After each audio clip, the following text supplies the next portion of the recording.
2024 में घर घर राम आ रहे हैं। रामद्रोहियों का भी एजेंडा और प्रोपेगेंडा शुरू हो गया है, मतलब सियासत शुरू हो गई है। ओवैसी हमेशा की तरह मुसलमानों को राम मंदिर के नाम पर भड़काने का काम कर रहे हैं, बरगलाने का काम कर रहे हैं।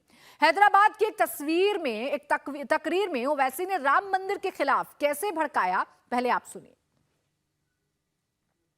मेरे अजीज दोस्तों और बुजुर्गों और नौजवानों, मस्जिदों को आबाद रखो।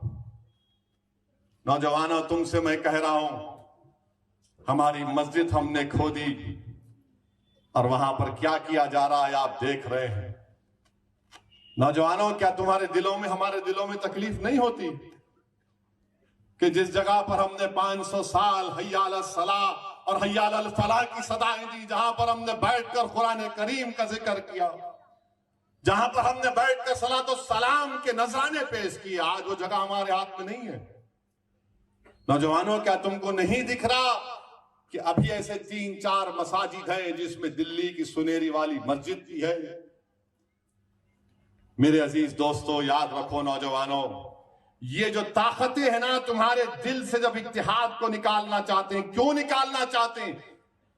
मिली गीरत को खत्म कर दिया जाए, मिली हमियत को खत्म कर दिया जाए। बरसों की मेहनतों के बाद आज हमारा एक मुकाम हमने पैदा किया, तो ये आपको इन चीजों पर गौर करना है। अपनी मिली हमियत को, मिली अपनी ताकत को बरकरार रखिए। नौजवानों, मस्जिदों को आबाद रखो। कहीं ऐसा ना हो कि मस्जिदें हमसे छीन ली जाए।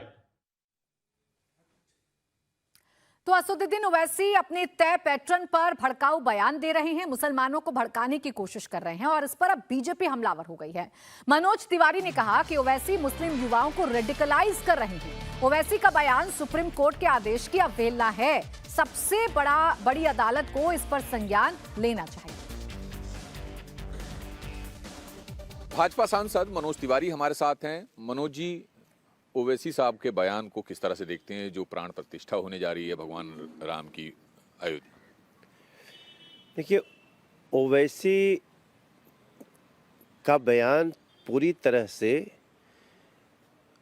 भारत की न्यायपालिका के विरुद्ध है और उनके बयान में स्पष्ट रूप से देश के मुस्लिम यूथ को भड़काने की कोशिश है और मुझे लगता है कि इसका संज्ञान लिया जाना चाहिए। वो स्पष्ट रूप से कह रहे हैं कि किसी भी मुस्लिम यूथ को पढ़ने की ज़रूरत नहीं है, किसी मुस्लिम यूथ को काम करने की ज़रूरत नहीं है, बस उनको मस्जिद बचाने के लिए, और मस्जिद किस प्रकार से ऐसा बयान ये लोग दे देते हैं सब